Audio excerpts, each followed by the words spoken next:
Well, I think I'm going to try to make it through emissions one more time. I'm hoping that the frontage road is open. Last time it was closed and I had to take the interstate, which is not fun in this thing, especially since I haven't been able to replace the soft top yet, and it doesn't have the buttons snapped in. So I was just looking over. Got my weather stripping on the floor. That should be fine, right? Yeah. I may turn around and abandon this mission if the frontage road is closed again. I'll let you know. This is so stupid. So the frontage road is closed, and I can't get back. I mean, you have to get on the freeway now. I'm going back toward the on-ramp, and it forces, I can't just go there. So I have to get on I-10 now. This is bullshit, man. Ah, this is sketchy as hell. Worried about my top. But I'm stuck on the interstate. This sucks. Crap, I smell something burning. I just pulled over, but I forgot to look and see. I think it's that sponge that I put in between the exhaust and the thing, and I normally don't go for this far of trips so it doesn't get that hot. So it's probably burning up back there, but luckily I'm basically here. So, oh well, I guess if it catches on fire, it catches on fire, huh? We'll see. Wish me luck. Hoping to pass this time.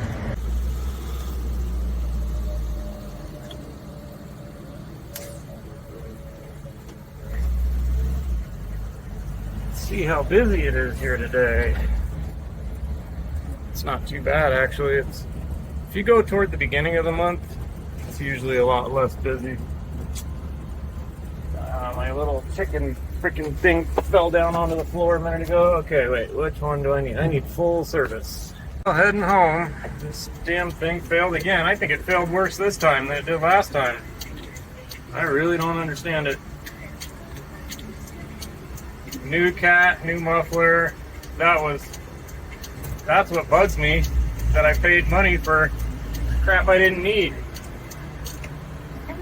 In the past, anytime I've ever replaced a cat, man, the hydrocarbons and everything was like almost zero. My freaking motorhome, which has a which is a 460 cubic inch engine, I don't think puts out that much pollution. But I think it's came from California, so it's got like extra smog crap on it, but I don't get it.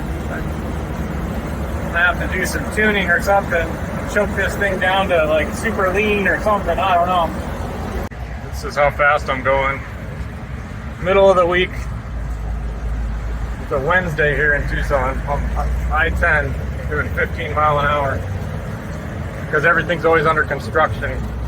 They have torn this section of road up at least 5 times in the last 20 years. Crazy. Such a waste of money.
Well, taking a look at this, let's see. The loaded hydrocarbons passed. The CO failed. The loaded idle reading, 5.34. I think that's worse than last time, but when I got home, the idle was over 1,000 on this, so I think last time I lowered the idle before I went through, so I don't think anything has changed. I don't think putting the new cat and muffler did anything whatsoever. And I was going to say unfortunately, but I'm glad I have that Weber carb because it gives it more power, but I don't really know anything about tuning it, so I guess I will need to learn. And the thing I'm worried about though is I'm sure I need to lean it out, but I don't want to lean it out so much that I blow the damn thing up. That's one option. The other option would be to register it as a classic. And I looked up online today to see, because I have Geico, to see if I could do that with Geico. And there's a whole list of requirements and stuff that you gotta meet. And I don't think I really meet it. And it's not even through them, it's through like a partner insurer or whatever. So, I don't know. I might look into that more. Just has to be older than, I think, 95. But then it's got to be like, you know, either like a rare sports car or I don't know. Oh, and then the other thing was it has to be in an enclosed, it doesn't have to be a garage, but it has to be either like a pole barn or garage, something enclosed. So I don't think I'm going to be able to do that. So and I've been getting by because the tag that's on there says it's good until April. So it looks legit. I mean, it is legit. You know what I mean. But I got to get this figured out. So if anybody knows anything about these Weber carbs and how to tune them to pass emissions effectively. God. I don't think the guy at the emissions place actually closed the hood all the way, because when I got home and went to pull it, it didn't do its normal thing. Anyway, this Weber carb, let's see, it says Weber 11046. So if anybody knows anything about these carbs and if there's a way to just, or even where the mixtures, I guess I can go online and look that up and play with the mixture, look at the plugs. I don't know. I just hate doing that because it's running good right now. So anyway, if anybody has any ideas, please let me know. Cool. Well, this will probably be a shorter video. Sorry there wasn't anything too exciting in it, but and I lied. I said I wasn't going to show this side. But that's what I was doing today. So what do you guys think of how it looks? I'm actually digging it. And I never did go back and like sand off all the diamonds. Like I said in the last video, if you just go over it, it takes off all the high spots and leaves all those marks. It did kind of look cool, but after seeing it like this, I think this looks good too. I'm just waiting for this piece to dry. So, but yeah, man, I'm pretty happy with it. Let's see if my switch still works. Okay, whoop, where is it? Okay, ready?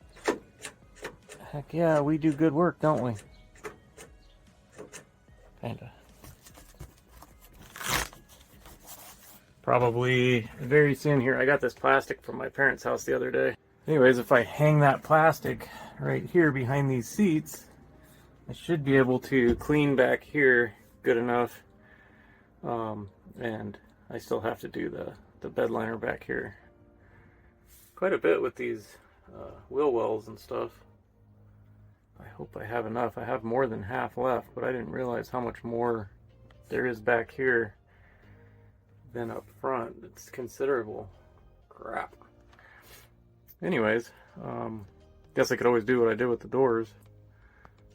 No, I'm just kidding. This is the roll-on kind, so I can't do that, but you might see me working on that here soon. That damn wrap, I ordered it like last week, and I got they were real quick to give me the shipping confirmation thing. Don't you hate when they give you, like, your item has been shipped? It's like, no, it hasn't. You created a label, but you never dropped it off to the shipper. So it's been like almost a week, and it still hasn't like showed up to the shipping place. So I don't know. Like, I get annoyed when they do that. It's like, why would I care if you printed a label? That means nothing to me until it's like in motion and going on its way to me. What's the point of telling me you created a label? Just to fake me out? So here's the wrap. I just looked up the tracking information, and they created a shipping label on February 29th. Tracking number provided. Tomorrow will be March 8th. They haven't done anything with it. This is what I was talking about. Ridiculous. So I pulled a different plug this time, and to me it looks pretty decent. I'm not an expert plug reader.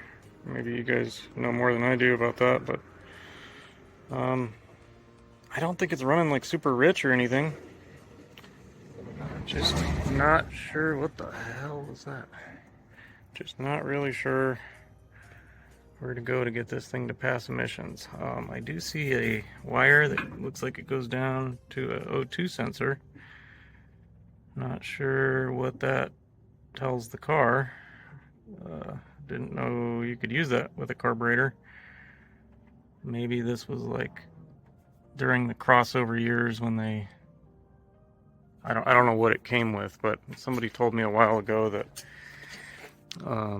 these plugs and stuff were for the stock setup because it was partially like computer controlled or something.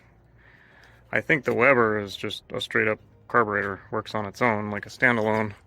So I don't think the O2 is probably doing anything. I could be wrong though, I'm not sure.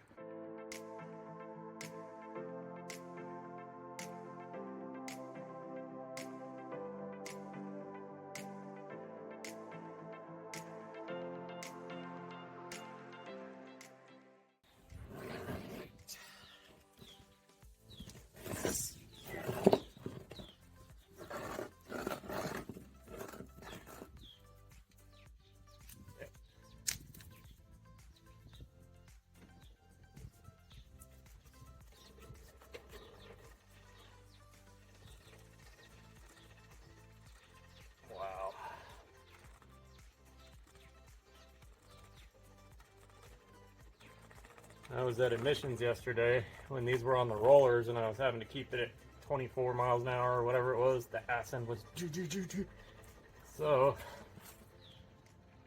I figured I would lift it up, see which tire it is, and then I'll probably put the spare on the front and put the front one, since it's more worn, on the rear to match the other one, since I don't want to have uneven ones on the drive tires, and if I do have it in four-wheel drive, it'll probably be on dirt. So wow, that's pretty far off. Get you guys in here closer.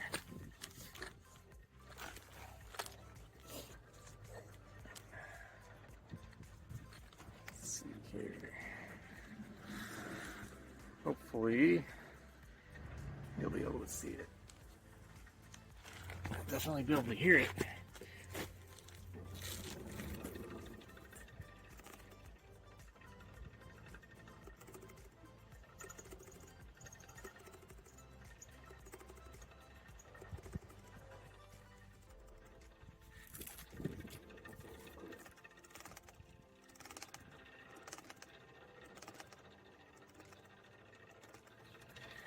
That's pretty far off. Check the other side. I'm going to line this side up with the crack in the concrete so we can see if there's any difference.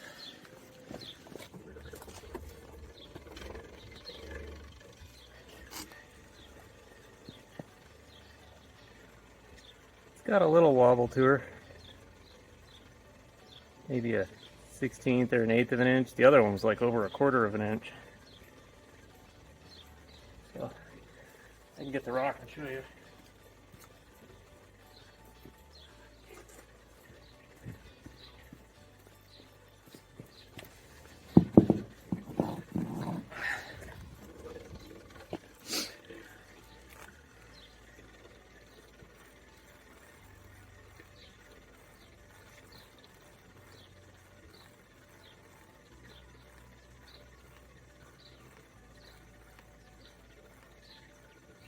Yeah, about an 1/8 of an inch.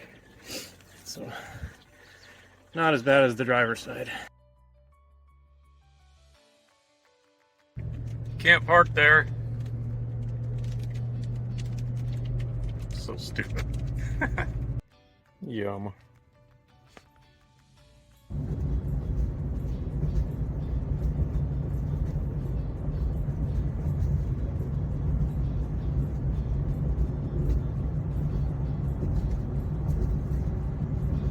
It's looking like it's gonna dump on us. I was gonna rotate these not these, those left tires on the Samurai. Might have to wait it out. I had to run around and do some stuff. Damn. Just rained up here.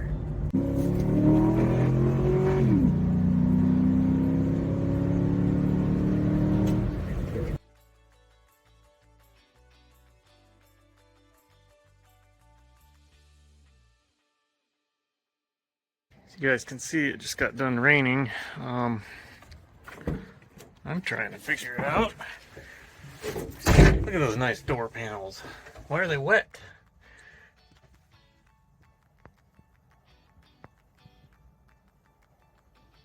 You got brand new seals in this thing.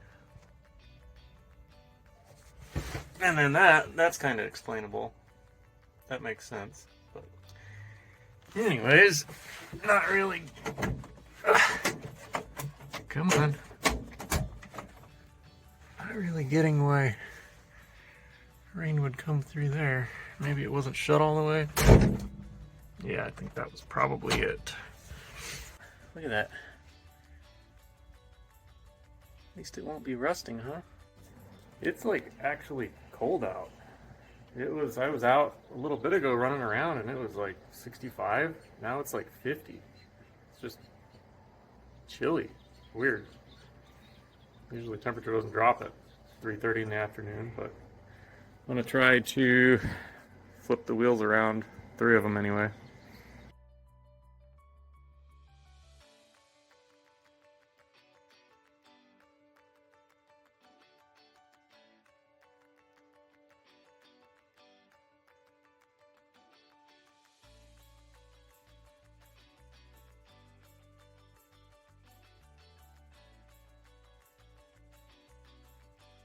Alrighty, so I got the tires all swapped around. I went to air that one up. It was down to like 4 pounds or something. The other day when I aired up the others, I did them to 24. It's so cold out right now though. I put that on 22 and then I checked this one. It was at 23, so I bumped it up to 23. Got this one on.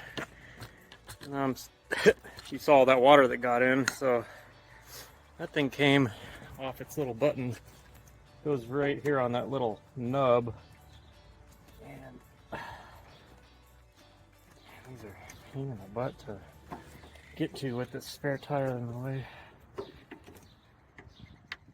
Probably knocked the tripod over just trying it. They're supposed to just push right on, but as you can see, it's not that easy. Plus it's cold out, so this thing's not very stretched. Come on. Okay, got it, I think. Nope. Come on. Got it. Jeez. What a pain in the buttocks. You can see some of the crap that fell out of the spare. It's all still on the inside here. I need to paint this, but it's too cold out right now. It is a lot colder than I think. It's even saying on my phone, it said like 52. I think it's probably in the 40s because I can see my breath. Dude's getting a late lunch today. Hi, Bubba.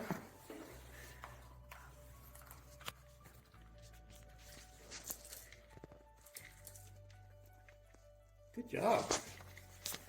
Did you spill it all?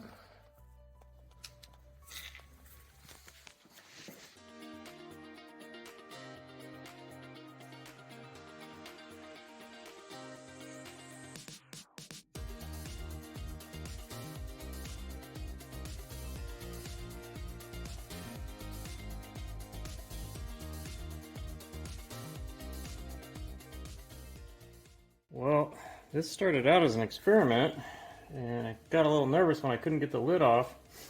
I'm gonna dunk this egg in it, and then have some fun with it later on. But I'm glad I took the lid off, which wasn't very easy. Because look at this.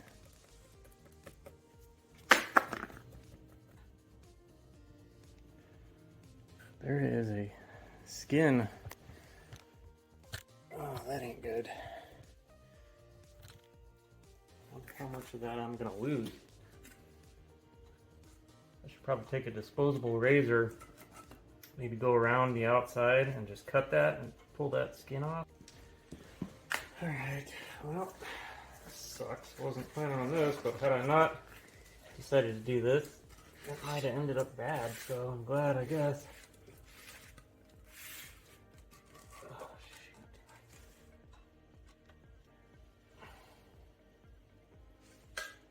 That's a throwaway.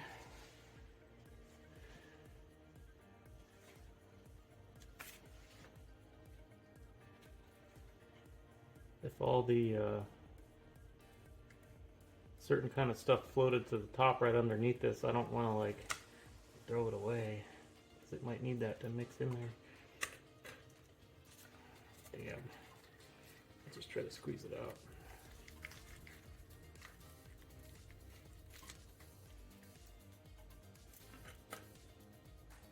Wipe it on the inside. Damn. I'm gonna have to be more careful when we put the lid on this time.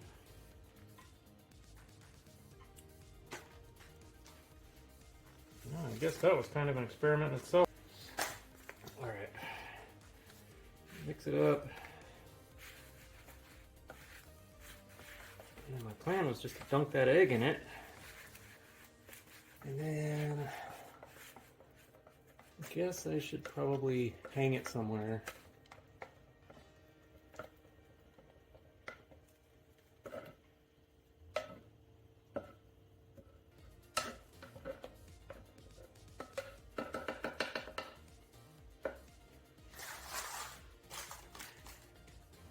Got a trash can right here. You can't see. Okay. Please don't slip off.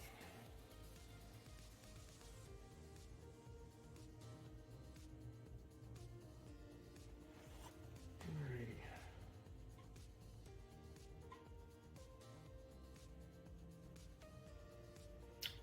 Guess I didn't think this through. Not sure how I'm gonna take the camera and take you and not drip all at the same time.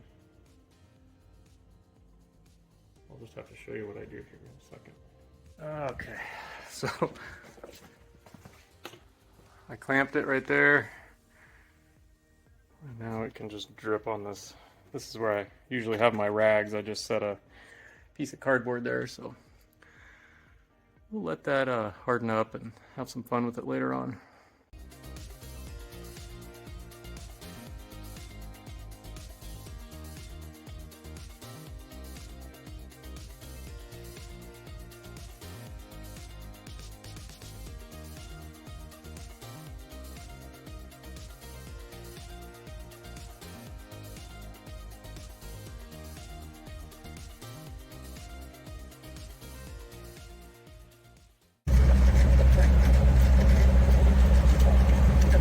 Not sure what happened there. I was doing a video and it freaking just cut out on me. Anyways, it seems to drive straighter. I was able to take my hands off the wheel a minute ago.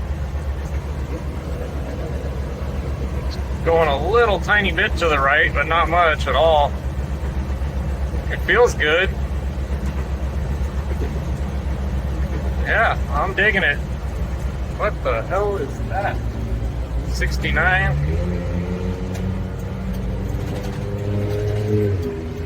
Try to get that thing on video.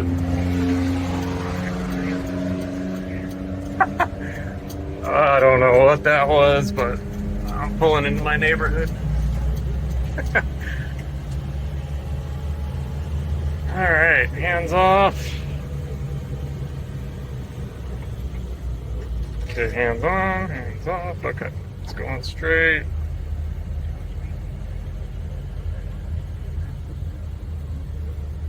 Yeah, what I was saying in that other video is I don't really understand, you know, most carbureted vehicles, when you come inside, you smell like exhaust. I never smell that way when I drive this thing. I do with my motorhome, and it passes emissions with flying colors, so I just don't understand it. Don't get it, especially, you know, if the plugs were like wet or like dark. I mean, they're a nice golden brown color. I don't understand how this thing could be running rich. I guess I need to check the ignition timing, make sure the air filter's clean. I gotta see if I can clean that one or get a new one or something. Anyways, I'd say it's a success. It was definitely worth swapping those tires. Alright guys, I think that's going to wrap this one. I need to do some research on why this thing is failing emissions so horribly. I started looking into it, and only thing I'm finding is what I already suspected is just they're saying unburned fuel, which, yeah, I would say that's how you can get those kind of numbers, but it doesn't smell rich. The plugs look, to me, they look good. Doesn't act rich in any way. So, I mean, maybe the air filter's clogged or something like that, but I really doubt. That thing sucks a whole lot of air. So, anyways, I'll look into that and probably do another video soon on fixing that. I need to prep the back for bed liner. I gotta get the body ready for the wrap whenever that shows up. I gotta rip the tint off, get the windshield replaced. I got tons of stuff to do on this thing still. So I'm gonna keep plugging away at it. I was gonna say, if you guys like watching automotive stuff, which you clearly do, check out this channel, No Nonsense, Know How. I think you'll really like it. I love it. The dude that runs the channel, Chris, he's like freaking MacGyver. He can literally fix anything. And a lot of the time it's like on the road. He'll buy something. They'll fly out, him and his girlfriend will fly out to the desert here, and they'll buy a total piece of crap and fix it up to where they can limp it like from Phoenix down to Tucson or whatever, and then drive it all the way back to Pennsylvania, fixing it as they go. So if you like that kind of content, I think it's awesome. You'll really like that channel. Anyways, thanks for watching, guys. We'll see you in another one soon.